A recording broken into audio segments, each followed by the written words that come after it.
Touch him again, and you're fired. The words sliced through the rain like glass. Cameras froze, guests stiffened, and the jazz quartet at the far end of the lobby fell into silence. Madison Hale, Chief Executive Officer of Northbridge Capital, stood at the center of the marble floor, her silver gown glinting beneath the chandelier. She didn't shout, she didn't need to. Her voice carried the weight of authority born from years of boardroom battles.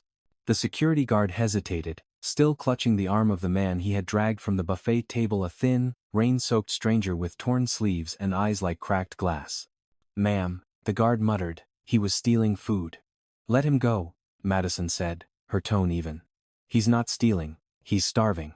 The man staggered free, muttering apologies. Reporters turned their cameras toward her, their lenses hungry for scandal. Behind her, Victor Brandt, the company's COO, stepped forward, his voice smooth and venomous. "Madison, this is a corporate charity gala, not a soup line. You can't." "I can," she interrupted. "And I just did." Her service dog, Ranger, a golden retriever trained to detect emotional stress, stood at her side. His ears flattened, eyes locked not on the homeless man, but on Victor. A low growl rumbled from his chest. Madison noticed. Ranger didn't growl at strangers unless something felt wrong. "It's all right, boy," she murmured, placing a hand on his head. The man on the floor, Evan Ward, as she would later learn, tried to speak but coughed instead. She motioned to an attendant. "Get him water and a bowl of soup from the kitchen. Now." Victor's expression curdled. "Madison, investors are watching. This isn't the time for theatrics." She turned, eyes calm but unyielding. "Then they can watch compassion for a change." A hush spread through the glittering crowd. The charity banner behind her, Hope Bridge Fund, Changing Lives Together, fluttered slightly in the air conditioning. The irony wasn't lost on anyone. As the guard brought soup, Madison knelt slightly so that her eyes met Evan's. "Eat," she said gently. "It's just soup." He nodded, hands trembling, murmuring, "Thank you. I just needed something warm." She saw a dog tag hanging around his neck, dull under the lights. His voice was rough but polite, the voice of someone who'd once known discipline and pride. The cameras kept clicking. Somewhere in the back, Fiona Park, her fiancé and PR director, was already on the phone, probably spinning a statement to the media. Madison straightened, smoothed her dress, and turned back to the microphone. "Sometimes," she said to the crowd, "our mission statement looks beautiful on paper. But it only means something when we live it." A few guests clapped uncertainly. Most just stared. Victor looked like he wanted to swallow his tie. The rest of the evening passed in a blur of polite disapproval. By the time the gala ended, the city outside had turned silver with sleet. Madison rode the elevator to her penthouse suite on the 40th floor, Ranger padding beside her. She removed her heels, poured a glass of water, and stood before the wall of glass overlooking Chicago's dark river. The city hummed, indifferent and alive. She thought of Evan's eyes, gray, watchful, not the eyes of a thief but of a man who'd seen too much. Why did it matter so much to me? She wondered. Maybe because she had seen hunger before. Not just in others but in herself. Ranger nudged her hand with his nose. "You felt it too, didn't you?" she whispered. The dog blinked slowly, tail brushing against her leg. Down below, streetlights reflected off puddles, tiny mirrors of the world she ruled by day and questioned by night. In the morning, there would be calls from the board. There would be angry emails, carefully worded apologies, headlines that twisted mercy into weakness. But at this moment, she felt something unfamiliar: peace. She sat on the edge of the sofa, turned on the muted TV, and watched the late-night coverage replay her words. "Touch him again, and you're fired." The caption beneath read, "CEO defends homeless man at gala, PR miracle or breakdown." She exhaled a quiet laugh. "Maybe both," she said. Ranger rested his head on her knee, eyes closing. For a long time she simply listened to the ticking clock, to the rain softening against the glass, to her own heart slowing after a day of pretending not to care. Somewhere across the city, that man was probably still wet and cold. But at least tonight he wasn't hungry. Madison lifted her glass, watching the condensation trail down its side. "No one should be turned away hungry," she whispered, echoing her mother's old saying. The words felt like a promise, or maybe a challenge. She didn't yet know that this single decision, one bowl of soup, one act of defiance, would unravel the careful order of her life. Tomorrow, the city would talk. Victor would plot. Fiona would demand explanations. And a man named Evan Ward, a stranger with a dog tag and a past she couldn't see yet, would reappear at her doorstep with an offer that would test everything she believed about justice, loyalty, and power. But for tonight, there was only the rain, the glow of the city, and the quiet conviction that doing the right thing was rarely safe but always necessary. The next morning began not with sunlight but with the gray hush that follows a storm. Madison arrived at Northbridge before dawn, coffee in hand. Hair pulled back, her reflection sharp against the elevator doors. The gala headlines had already spread like wildfire. Every business channel replayed the clip of her voice cutting through the music. Touch him again. And you're fired. Some called it brave leadership. Others a reckless PR stunt. She ignored them all. When she reached the security office, the same guard from last night stood stiffly beside a monitor. "The man's name is Evan Ward," he said quickly, as if expecting blame. "We ran his ID through the database. Army veteran. Discharged 5 years ago. No record since." Madison nodded, eyes on the grainy footage of Evan sitting in the staff lounge. He looked smaller in daylight, clutching a plastic cup of water like it might vanish. "He said he's been living in a shelter on the west side." The guard added. "Says he's been looking for work." She watched the screen as Evan rubbed a faded metal tag around his neck, military issue, dented and scratched. A photo slipped from his pocket. A little girl with curly hair, missing a front tooth, smiling like sunlight. Madison felt something catch in her chest. "What's her name?" she asked. "Mia," the guard said. "His daughter." Madison stood there a moment longer before turning to HR. "Offer him a temporary position," she said. "Maintenance, janitorial, whatever fits. 30-day contract. We'll reevaluate later." The HR manager blinked. "He's not qualified for corporate maintenance." "Neither was I," Madison said quietly, "when I started sweeping floors for my father's store at 14. Give him a chance." Later that morning she met Evan in person. He stood outside her office. Hat in hand, freshly showered, wearing clothes that clearly weren't his own. He hesitated at the threshold. "Ma'am," he began, voice low. "I just wanted to thank you for last night. I didn't mean to cause trouble." "You didn't," Madison replied. "You were hungry." He shifted awkwardly, eyes on the floor. "People don't usually see it that way. Maybe they should." She motioned for him to sit, though he remained standing. "I have a short-term job opening. Maintenance on the rooftop gardens. It's not glamorous, but it's steady. You'd report to facilities, not to me." He blinked, disbelief flickering in his expression. "You're serious?" "I rarely joke before noon." He almost smiled, then nodded. "Thank you, I won't waste it." "See that you don't," she said, softer than she meant. After he left, Fiona stormed in, clutching her phone. "Please tell me this rumor isn't true. You hired the man from last night?" Madison looked up from her laptop. "He needed work. We had an opening." "Madison, you're the face of a billion-dollar corporation. Investors expect professionalism, not sainthood." "Professionalism built this city's skyline," Madison said. "But kindness kept it standing." Fiona groaned. "That line might win you a sermon, not a shareholder." Madison stared past her toward the skyline outside the steel, the smog, the quiet pulse of morning traffic. "Let me handle the board," she said. "You handle PR." Fiona sighed, the kind of sigh that carries love and exhaustion in equal measure. "You're impossible when you believe you're right. That's why we work," Madison said with a faint smile. "Or at least, we used to." Fiona left without replying. Around noon, Madison took Ranger up to the rooftop garden. The air smelled of wet soil and cedar. Evan was kneeling by a planter box, repairing the irrigation hose. He looked up, startled. "You didn't have to check on me, ma'am. I'm fine." "I know," she said, crouching beside him. "I just wanted to see how the garden was holding up." "Better than me," he said with a small laugh. She noticed the faint bruise along his wrist, partly hidden under his sleeve. "What happened?" "Old injury. Nothing to worry about." She didn't press. Ranger sniffed his boots and wagged his tail. Madison smiled. "He trusts you. That's rare." "Dogs usually know who means harm," Evan said, scratching Ranger's head. "Humans, not so much." They worked in silence for a while, the city stretching endlessly below them. When Madison finally spoke, her voice was quiet. "You have a daughter." He froze, hands still. "Yes, Mia. She's 8. Where is she now?" "Staying with a friend. I visit when I can. I'm trying to get enough saved to rent a room for both of us." His throat tightened on the last words. Madison nodded, feeling an ache she didn't want to name. "You'll get there," she said. Sometimes starting over just takes someone believing you can. He met her gaze, and for a moment she saw not a homeless man but a father, proud and desperate, standing on the edge of dignity. When she returned downstairs, Victor was waiting near her office door, arms crossed. "So it's true," he said coolly. "You hired him." "Yes. You realize what this looks like? A CEO employing a street drifter? You've given every critic in town a gift." "If compassion ruins me," Madison replied, "then maybe I deserve to fall."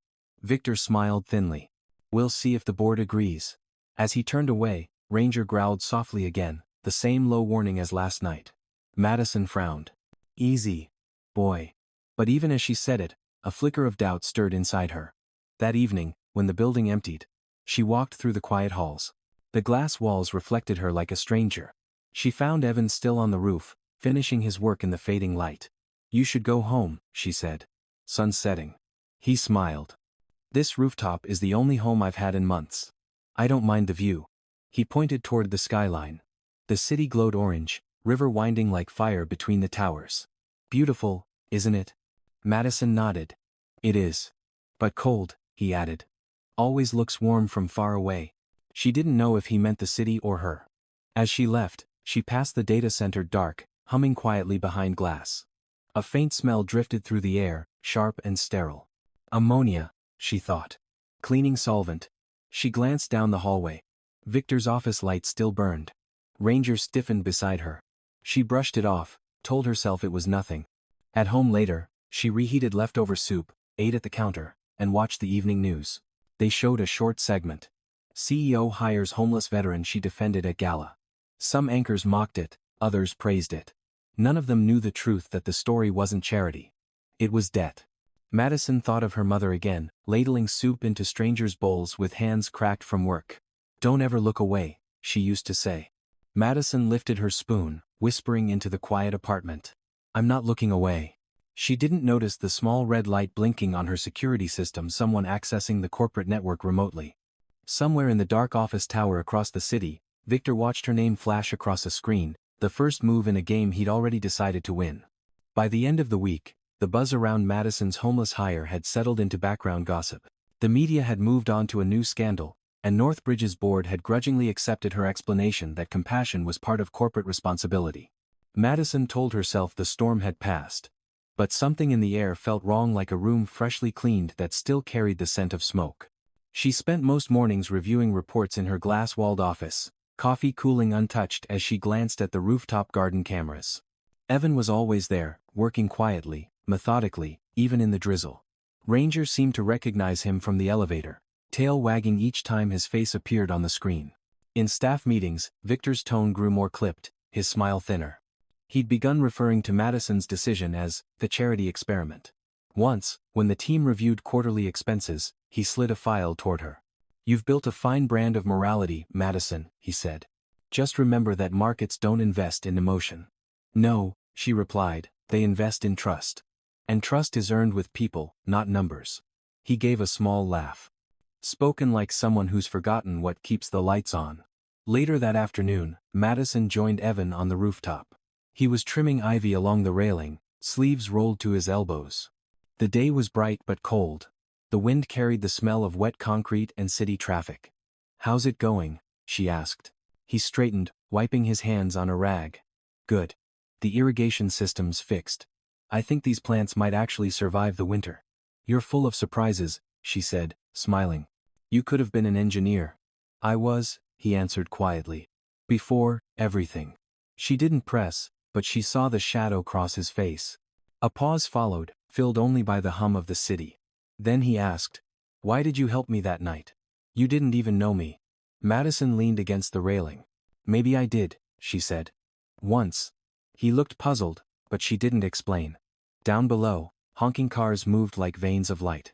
Later, when she returned inside, she found Fiona waiting with 2 cups of coffee. "You're avoiding me," Fiona said, half teasing, half accusing. "I'm avoiding arguments." "Too late.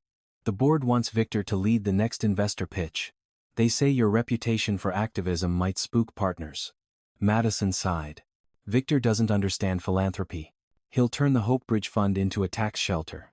"Then stop him," Fiona said. "Fight back." You've worked your whole life for this seat, don't lose it over a man with a tragic backstory. Madison stared at her, realizing how wide the gap between them had grown.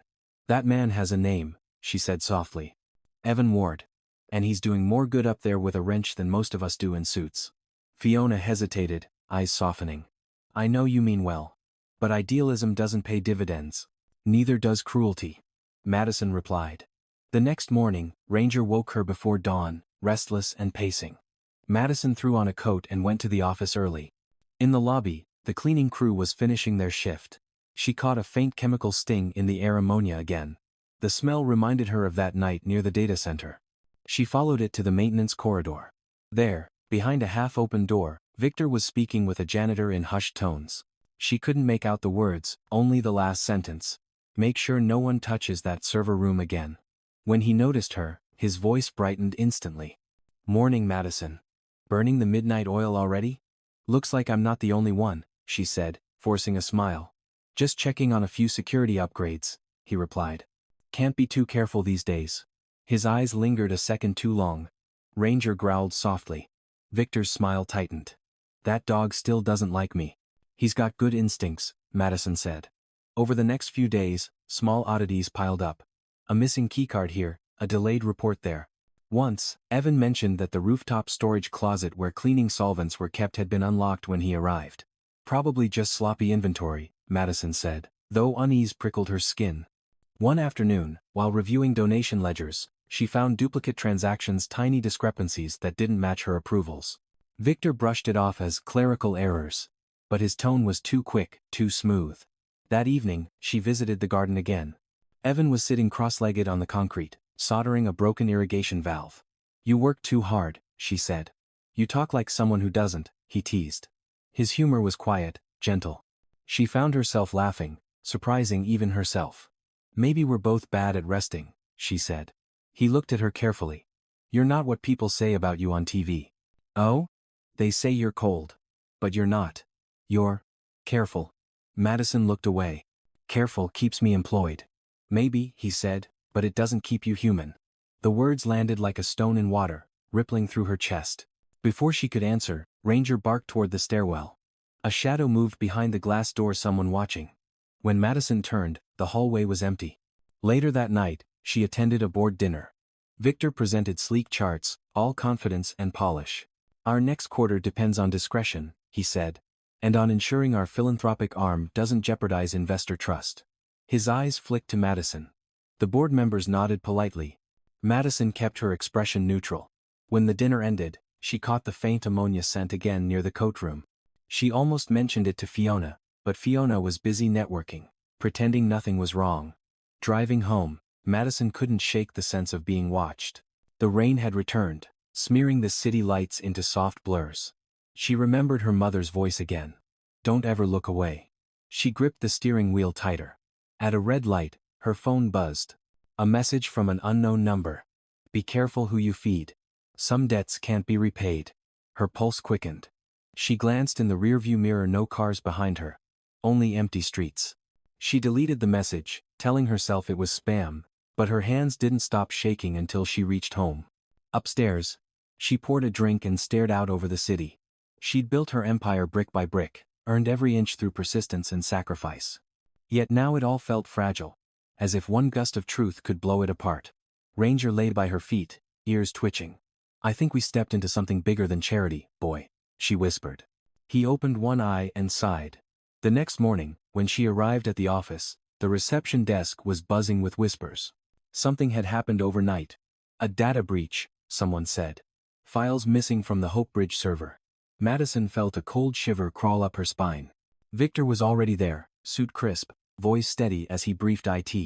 We'll track the access logs, he said. Could be external. Then his gaze met hers. Or internal. She turned toward the elevators, forcing her voice to remain calm. I'll review the logs myself. Victor smiled faintly. Of course, Madison. After all, it's your charity on the line. As the doors closed, Madison leaned against the wall, heart pounding. She could still smell the faint trace of ammonia on her hands from touching the railing upstairs. Somewhere deep inside, she knew the storm hadn't passed at all, it had just begun. By the following afternoon, the whisper of a data breach had grown into a roar. Every major news outlet carried the same headline: Hope Bridge Fund under investigation for financial irregularities. Madison read the words on her office screen and felt the floor tilt. The world outside her window looked unreal, bright and sharp and distant, as though she were staring through ice. Down in the conference room, Victor was already holding court with the board, his voice cool and confident. "We're cooperating with the authorities," he said, "but preliminary logs show the unauthorized access came from an internal user. Specifically, a maintenance badge registered to an Evan Ward." He said the name slowly, savoring it like a verdict. Madison entered the room. "That badge was issued under my approval," she said. "And the man you're accusing has been vetted." "Then your judgment is the issue," Victor replied. A murmur swept through the board. Fiona avoided Madison's gaze, her face tight with PR worry. One director cleared his throat. "Madison, until this is resolved, perhaps you should step back from day-to-day operations." The words hit like a slap. "You're suspending me?" she asked. "Temporarily," Victor said, feigning sympathy. "It's the best way to protect the company's image." Ranger growled softly under the table. Madison placed a hand on his collar, keeping her composure. "Do what you must," she said.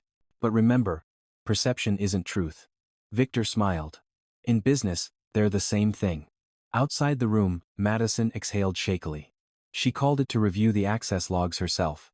The timestamps were precise. Evan's badge swiped at 11:47 p.m., 10 minutes before the leak went live. Yet, something about it felt too neat, too convenient.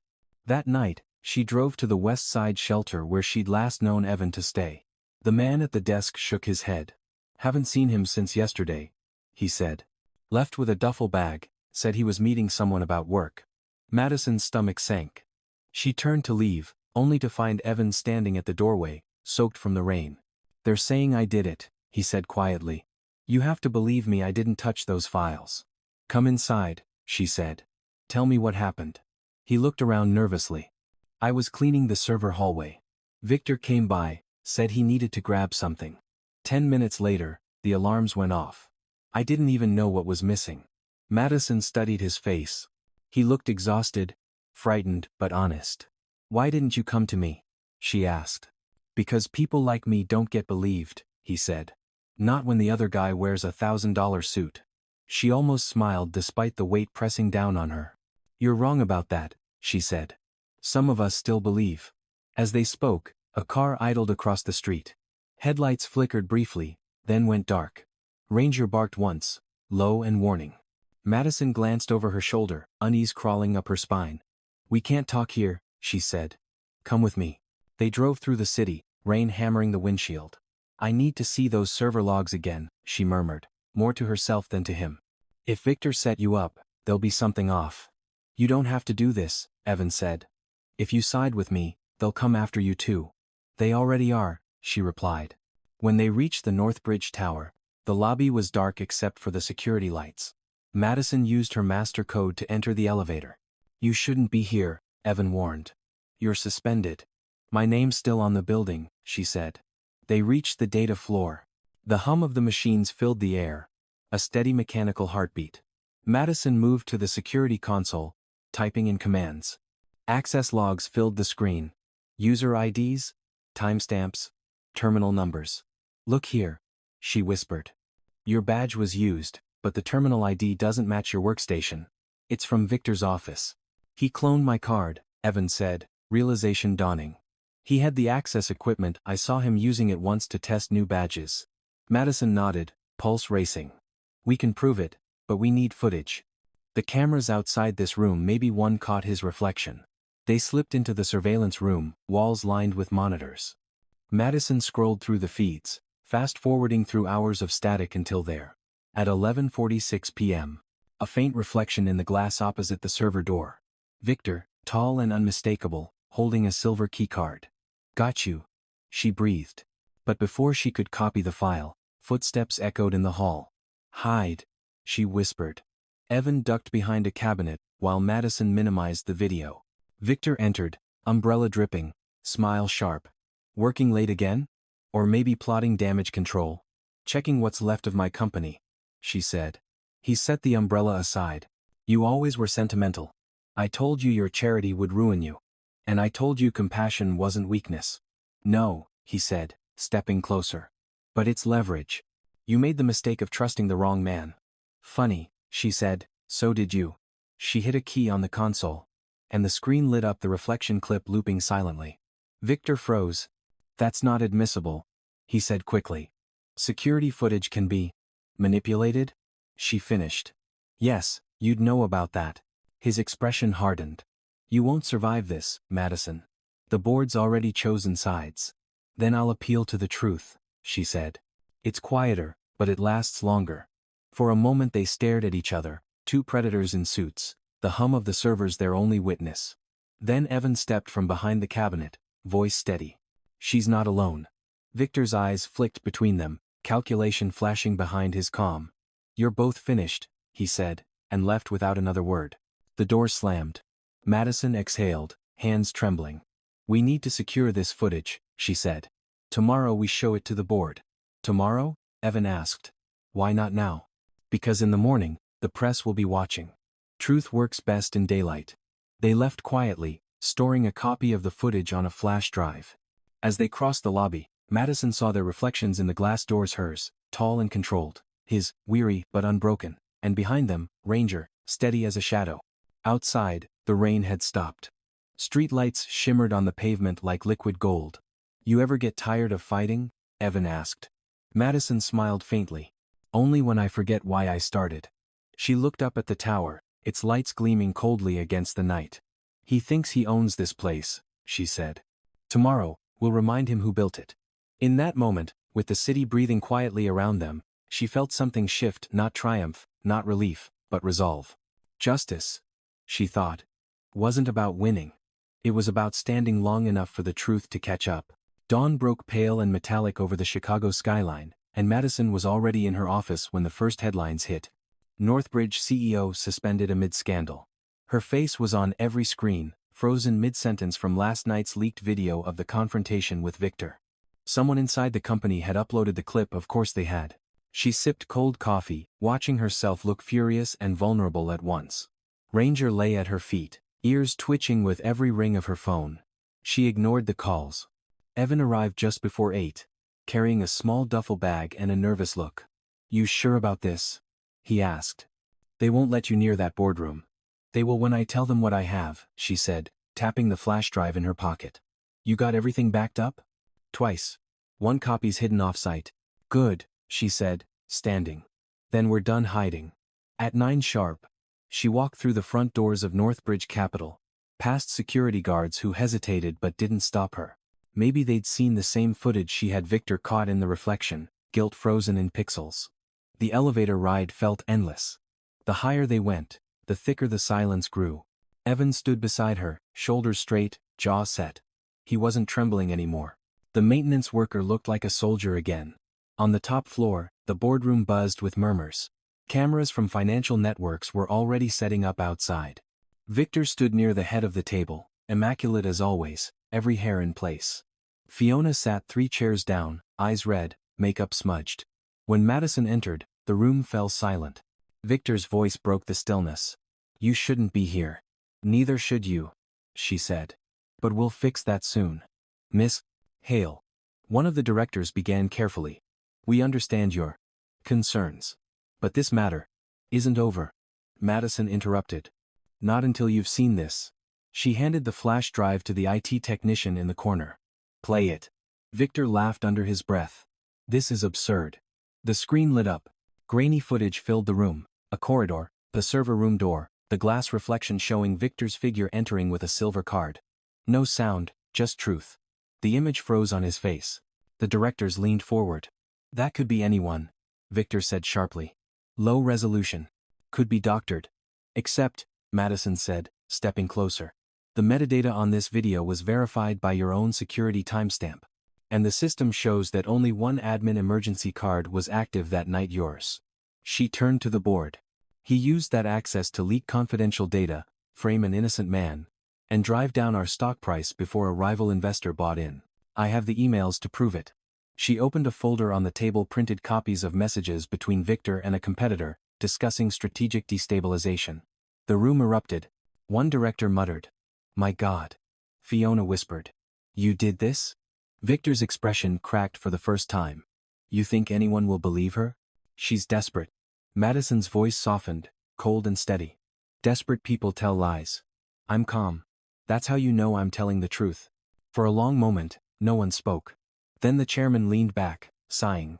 Security will need to verify these files. But if they check out, they will, Madison said. The door opened. 2 uniformed officers stepped in. Victor froze. This is ridiculous, he said, backing away. I built this company. No, Madison said quietly. You hollowed it out and called it success. The officers escorted him out as flashes from the hallway cameras lit up the corridor. Madison watched him go, feeling no triumph, only the hollow relief of an infection finally lanced. After the chaos subsided, Fiona approached her. You could have told me, she said. Madison met her eyes. You stopped listening a long time ago. You made me choose between love and survival. No, Madison said, gathering her papers. You chose comfort over courage. Fiona looked away, tears gathering but unshed. I still care for you. Then don't spin this, Madison said. Let the truth speak. Fiona nodded once and left. Madison turned to Evan, who had been silent through it all. You should go home, she said. You've earned it. He shook his head. Home's a word I'm still figuring out. She smiled faintly. Maybe start here then. He looked around the glass tower. The city stretching out beyond. Seems too big for me. It seemed too big for me once too, she said. That evening, she stood on the rooftop. The same place they'd worked side by side. The sky was heavy with gray clouds, the air electric with the smell of rain. Below, the city pulsed with life horns, laughter, sirens. Everything moving forward as if nothing extraordinary had happened. Ranger trotted to her side, dropping a piece of paper at her feet, an envelope. Inside was a handwritten note from Evan. Thank you for seeing me when the world didn't. If you ever need help fixing something again, you know where to find me. E. She smiled, folding it carefully into her coat pocket. Downstairs, she faced the press. Microphones thrust toward her as questions flew. Are you returning as CEO? Do you feel vindicated? Will you pursue charges? She paused on the steps, the city wind tugging her hair, and spoke clearly. Justice isn't about revenge, she said. It's about restoration.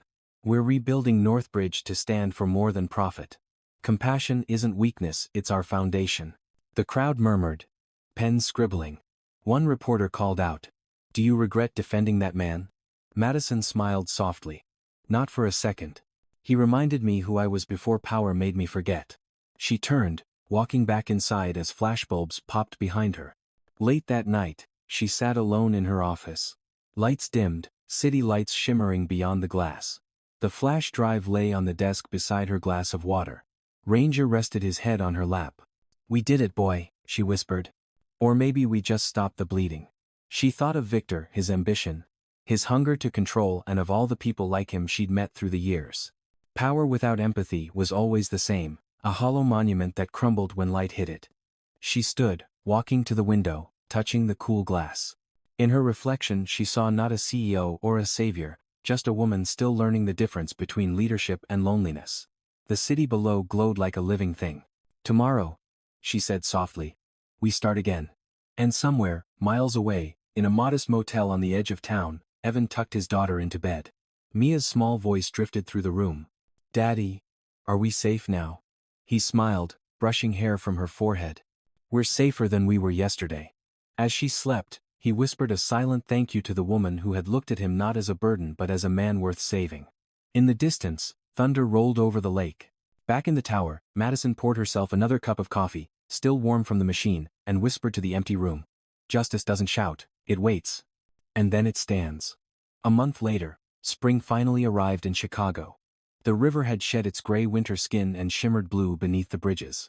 The morning sunlight spilled through the glass lobby of Northbridge Capitol, illuminating the new banner above the reception desk.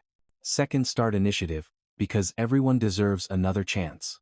Madison stood at the base of the stairs, coffee in hand, watching the volunteers set up the luncheon for veterans and community members. The air carried the faint smell of soup and bread, warm, familiar, human. Ranger lay at her feet, tail sweeping lazily against the marble. A year ago, the building had felt like a fortress of glass and fear. Today, it hummed like a heart. She adjusted her blazer, smiled at the receptionist, and walked toward the cafeteria where laughter echoed. "Morning, Miss Hale," a voice called. It was Evan, standing by the serving counter, wearing a clean uniform with the Northbridge logo embroidered over his chest. His hair was trimmed, posture straight, eyes bright. Beside him, Mia giggled as she arranged napkins. "You're early," Madison said, setting down her cup. "You taught me punctuality." Evan replied with a grin. "Besides, Mia insists on helping before school." The little girl looked up, proud. "I'm quality control," she said. "I test the cookies." Madison laughed. "That's an important department." She reached over, straightening Mia's name badge. "You make this place better." The room filled with the soft clatter of trays, voices mingling in easy rhythm. A group of board members entered, their tone different now, respectful, almost reverent. The scandal had faded into a lesson. Northbridge's stock had rebounded, not because of damage control, but because the company's new image, compassionate capitalism, resonated with the public. Yet Madison knew the real victory wasn't in numbers. It was in mornings like this, where no one was turned away. She ladled soup into bowls, sleeves rolled up, unbothered by the murmurs of surprise. A few guests snapped photos, but she ignored them. This wasn't for the headlines anymore. "You ever think you'd end up running a soup kitchen in a skyscraper?" Evan asked. She smiled. "I think it's the only part of this job that makes sense." He nodded, stirring a pot. "Victor's trial starts next week." "I know," she said quietly. "Justice takes its time. You'll have to testify." "I will," she said. "But I'm not angry anymore. Just tired." Evan looked at her carefully. "Tired can be good," he said. "Means you fought hard enough to rest." She smiled, letting the words settle. For a moment, they stood in comfortable silence, the world outside forgotten. Later, as the event wound down, Madison retreated to her office overlooking the city. On her desk sat a framed photograph, her mother at a church kitchen, ladle in hand, the same gentle smile Madison remembered from childhood. Beneath it, engraved on a brass plate, were her mother's words. "No one leaves hungry." She touched the frame lightly, feeling both the weight and the warmth of legacy. Fiona knocked on the door, hesitant. "You have a minute?" Madison gestured for her to come in. Fiona looked nervous, a rare sight. "I wanted to apologize," she said. "For doubting you. For choosing silence when I should have stood with you." Madison regarded her for a long moment, then nodded. "You were scared. So was I. We both learned something." Fiona exhaled. "Do you hate me?" "No," Madison said softly. "I just don't need you to save me anymore." Fiona smiled sadly. "You never did." They parted with quiet understanding, a chapter closed without bitterness. That evening, when most employees had left, Madison walked the rooftop garden alone. The city stretched beneath her, lights flickering like fireflies. The garden had changed: more plants, new benches. A small corner where veterans had carved their initials into the wooden railing. Ranger trotted beside her, stopping at the spot where Evan once fixed the irrigation line. She looked out at the skyline, her reflection faint in the glass barrier. "Funny," she said to herself, "how something broken can grow again." She sat on the bench, letting the wind brush her face. A memory surfaced, her mother's hand guiding hers as they served soup to strangers. The steam, the laughter, the feeling that compassion was a kind of rebellion. Madison closed her eyes and breathed in the scent of basil and rain. A door creaked behind her. Evan stepped out, holding 2 mugs of coffee. "You left the meeting early," he said. "I figured you might need this." She accepted the cup with a smile. "You always seem to know." "Old soldier's instinct," he said. "We notice who's carrying the heavy stuff." They sat together, looking out over the shimmering river. "You ever regret it?" he asked after a while. "Standing up for me that night. It cost you almost everything." "It gave me back what I'd lost," she said. "Perspective. And faith in people." She glanced at him.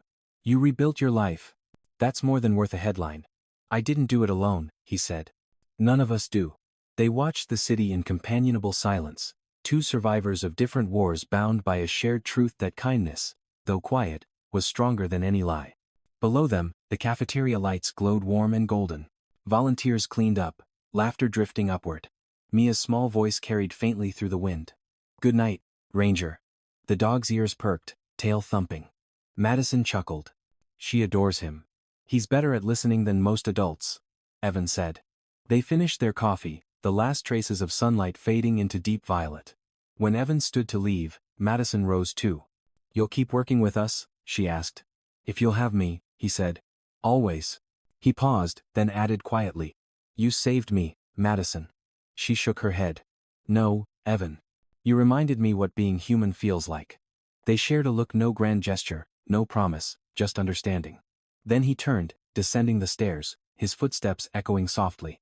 Madison remained, gazing at the horizon where the city met the lake. The sky had darkened completely, but the lights below burned steady, refusing to yield. She whispered into the wind. Justice doesn't always roar. Sometimes it whispers through the people who choose to care. As she walked back inside, Ranger trotted ahead, tail wagging, leading her toward the elevator. In the mirrored doors, she saw her reflection, older, steadier, but no longer lonely. The woman who once led with fear now led with conviction.